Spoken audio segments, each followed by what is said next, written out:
प्यार मोहब्बत कभी भी इंसान की उम्र नहीं दिखता है, यानी कि मोहब्बत बचपन में भी हो सकती है और उम्रदराज होने पर भी, यानी कि 50-60 साल के आदमी को भी मोहब्बत हो सकती है। दोस्तों, इसी मोहब्बत के चलते बहुत सारे लोगों ने अपने बसे बसाए घर तक को उजाड़ दिया है और दूसरे व्यक्ति जिनसे उनको प्यार है उनके साथ बड़े खुशी से रहने लगते हैं। आज की ये सच्ची घटना सामने आई है दोस्तों, जिसमें एक 50 साल की महिला अपने पति के दोस्त को दिल दे बैठती है और फिर उसी प्यार के चलते वह अपने पति की कुल्हाड़ी से गर्दन काटकर हत्या कर देती। वह अपने पति के करीब 5-6 टुकड़े कर देती है और उनको नहर में फेंक आती है। नमस्कार, आदाब, सत श्री अकाल दोस्तों, मैं भीषण प्रकाश स्वागत करता हूं आपका हमारे यूट्यूब चैनल किस्से क्राइम पर। दोस्तों, हमें सब्सक्राइब और नोटिफिकेशन की बेल को अवश्य दबाएं ताकि आपको इसी प्रकार की अन्य सूचनाएं भी समय समय पर मिलती रहें। दोस्तों, हम रोजाना रात को 8 बजे अपनी नई नई वीडियोस लाते रहते हैं। दोस्तों, आज का बेहद ही हैरान कर देने वाला मामला सामने आया है उत्तर प्रदेश की पीलीभीत से। उत्तर प्रदेश की पीलीभीत के गजरौल थाने के गांव में एक महिला होती है। वह महिला अपने बेटे सोमपाल के पास जाती है, जो कि उसी गांव में एक अलग मकान में अपने बच्चों के सहित रहता है। उस महिला का नाम दुलारो देवी है और दुलारो देवी अपने बेटे सोमपाल के पास जाकर कहती है कि बेटा, तेरे बाप कल रात से ही गायब है, वह नहीं आया है, तुम उसकी खोज में लगो, उनको ढूंढ के लाओ, आखिर वह गए कहाँ। इतने में वह सोमपाल अपनी माँ से ही पूछ रहा होता है कि तुम्हें पता होगा क्या? तुम्हें नहीं पता? तुम तो उनके साथ थी, कमरे में रही होंगी, घर में रही होंगी, अगर तुम्हें नहीं पता तो किसको पता होगा? तो यहाँ पर दुलारो देवी, जो कि सोमपाल की माँ है, दुलारो देवी किसी के भी बारे में कोई भी जानकारी नहीं रखती और मना कर देती कि उसको किसी भी बारे में या उसके बारे में कोई भी जानकारी नहीं है। दोस्तों, अब जो सोमपाल है वह अपने पिता की खोजबीन में जुट जाता है और इधर उधर हर जगह वह अपने पिता की खोज कर रहा होता है, लेकिन उसको कहीं भी अपने उसके पिता के बारे में कोई भी जानकारी नहीं मिलती है। दोस्तों, वह परेशान हो जाता है और शाम के समय वह गजरौला थाने में पहुंचता है और पुलिस को रिपोर्ट देता है, यानी कि एक FIR दर्ज कराता है। उसमें वह लिखता है कि उसका पिता, जिनका नाम रामपाल है, जिनकी उम्र करीब 55 वर्ष है, वो कल रात शाम से ही लापता है, यानी कि कल रात से ही लापता है और उनके बारे में उन्हें कोई भी जानकारी नहीं है। उन्होंने हर जगह अपने पिता को ढूंढने की प्रयास किया और लेकिन उनका पिता उनको कहीं भी नहीं मिला है। अब दोस्तों, यहाँ पर वह कहता है कि वह और उसकी माँ बहुत ज्यादा परेशान है और पुलिस को जैसी ही सूचना मिलती है, पुलिस भी मौका वारदात पे पहुंच जाती है और वहां जाकर वह सोमपाल से और सोमपाल की माँ दुलारो देवी से पूछताछ कर रही होती है।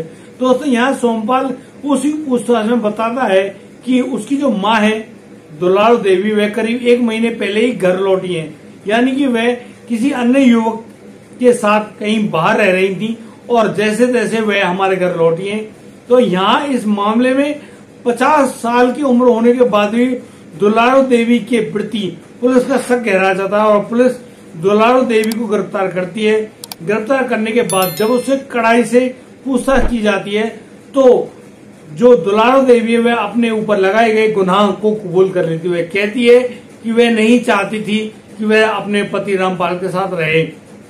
उसकी दोस्ती यानी कि प्यार मोहब्बत। रामपाल का एक मित्र होता है जिसका नाम जीतराम है। जीतराम और रामपाल बहुत दिनों से एक दूसरे के दोस्त हैं। अक्सर जीतराम का रामपाल के घर आना जाना लगा रहता है। और दोस्तों, यहाँ पर रामपाल की पत्नी दुलारो देवी और जीतराम की भी बहुत सारी बातें होती रहती हैं। इसी बातचीत के चलते अब दोनों एक दूसरे को दिल दे बैठते हैं और फिर दोनों एक दूसरे के साथ रहने का विचार बनाते हैं, प्रयास करते हैं। दोस्तों, मैं बता दूं, यहाँ जीतराम की जो पत्नी है उनकी मौत हुए करीब 20 साल हो गए हैं और वह अब अपने घर में अकेले रहते हैं अपने बच्चों के साथ। दोस्तों, जीतराम अब दुलारो देवी से प्यार मोहब्बत करने लगता है। वह कहता है कि रामपाल कुछ कमाता है नहीं, अगर तुम्हें जिंदगी के असली मजे करने तो तुम्हें मेरे साथ चलना चाहिए। अब दुलारो देवी जीतराम की बातों में आ जाती है।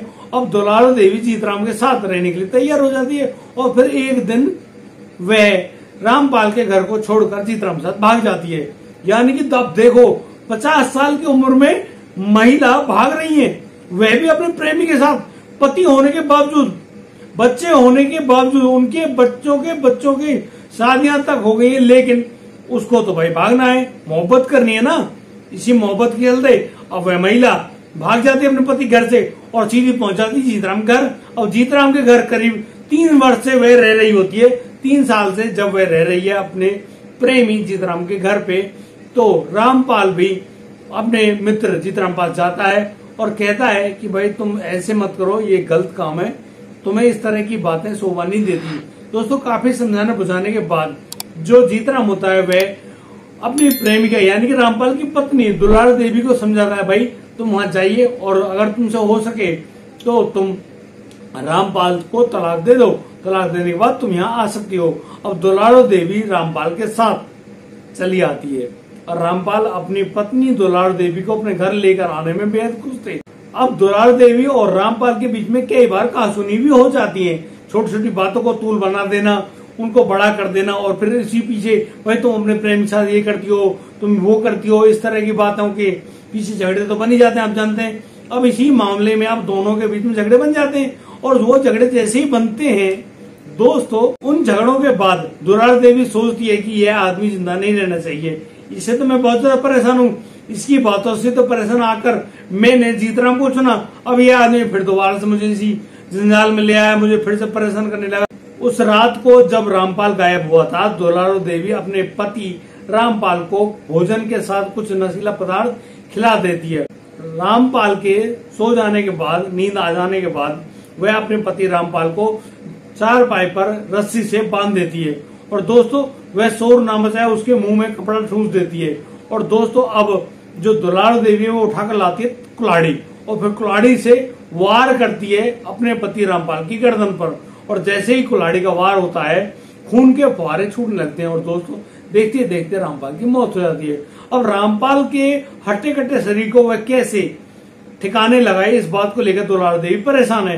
अब वह क्या करती है कि कुल्हाड़ी से उसके शरीर के अन्य जो अंग है उनके, जैसे कि दोनों हाथ है, दोनों पैर है, उनको उनके धड़ से अलग कर देती है, काट देती है और फिर शरीर के सभी अंगों को एक प्लास्टिक के बैग में भर के, जिनको हम कट्टा बोलते हैं, उसमें भर के नहर के पास फेंक देती है। अब दोस्तों नहर में फेंकने के बाद पुलिस को जैसे सूचना मिलती है, पुलिस उस आदमी के शव को बरामद करने के लिए अपने प्रयास में जुट जाती है, लेकिन नदी का तेज बहाव होने के कारण वह उस प्लास्टिक बैग को तो बरामद नहीं कर पाई, लेकिन कुछ कपड़ों और 1-2 अंगों को पुलिस ने बरामद कर लिए जो कि झाड़ियों में गिर गए थे।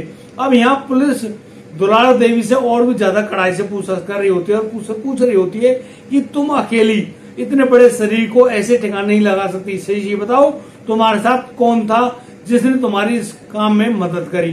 तो दुलारा देवी इस बात को स्वीकार कर लेती है कि उसके साथ एक अन्य व्यक्ति भी था, उस व्यक्ति का नाम उसका प्रेमी जीतराम था, यानी कि वही प्रेमी है और प्रेमी और उसकी प्रेमिका ने दोनों ने मिलकर प्रेमिका के पति रामपाल की हत्या कर दी और उसके शरीर को अन्य अन्य टुकड़ों में बांटकर कट्टे में भरकर नहर के अंदर फेंक दिया। भैया ये है कलयुग जमाना, 50 साल 55 साल की उम्र में तुमसे तुम्हारी मोहब्बत नहीं रुक रही है। भाई तुम तो बड़े गजब इंसान हो यार, तुम लोग अपने परिवार में अपने बच्चों के साथ खुशी से नहीं रह सकते, इसीलिए तुमने अपने पति को जान से मार दिया और अपने प्रेमी के साथ मिलकर प्यार से रहना चाहती हो। क्या ये प्यार की नई परिभाषा है? भाई मेरा मन तो मानता नहीं और आप लोगों से मैं गुजारिश करता हूं कि यदि आप इस वीडियो को देख रहे हैं तो दोस्तों आप अपनी सही और यूजफुल कमेंट हमें अवश्य दें, ताकि हमें अच्छा लगे कि हम इस प्रकार का प्रयास जो कर रहे हैं आपके पास सच्ची घटनाओं को सुनाने का, वह हमारा सार्थक हो रहा है। और दोस्तों यदि आपको हमारी वीडियो और दी गई जानकारी अच्छी लगी हो तो आप हमें लाइक करें, कमेंट करें, शेयर करें और हाँ सब्सक्राइब करना बिल्कुल ना भूलें। साथ दोस्तों मिलता हूँ आपसे, कल लाता हूँ नई जिंदगी की खबर। तब तक के लिए आप बढ़िया रहें, बेहतरीन रहें, अपने परिवार का बखूबी ख्याल रखें। जय हिंद, जय भारत।